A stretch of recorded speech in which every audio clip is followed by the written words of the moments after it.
কিছুক্ষণ আগে, ঘন্টা দুই আড়াইক আগে, বাংলাদেশে ঢাকায় একটি অত্যন্ত দুঃখজনক এবং জঘন্য একটি ঘটনা ঘটেছে। ইনকালাব মঞ্চের নেতা জনাব ওসমান হাদি, তাকে গুলি করা হয়েছে, তার উপরে গুলিবর্ষণ করা হয়েছে। আমরা কিছুদিন আগে দেখেছি চট্টগ্রামে একইভাবে আমাদের আরেক প্রার্থীকে গুলি করা হয়েছিল।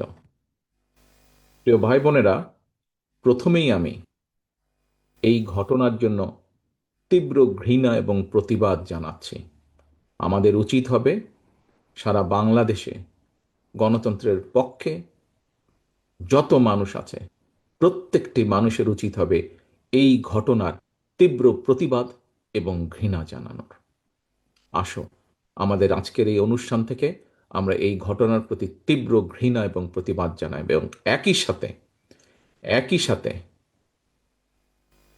বিএনপি এবং ছাত্র দলের দায়িত্বশীল একজন কর্মী হিসাবে আমাদের দায়িত্ব হবে প্রশাসনকে, যারা এই ঘটনার সুষ্ঠু তদন্ত করবে, তাদেরকে আমাদের অবস্থান থেকে সহযোগিতা করার কোনো স্কোপ সুযোগ যদি থাকে, আমরা আমাদের সর্বোচ্চ সহযোগিতা করব, যাতে করে তারা প্রকৃত যে দোষী ব্যক্তি তাদেরকে খুঁজে বের করে দেশের আইন অনুযায়ী তাদেরকে শাস্তি প্রদান করতে পারে।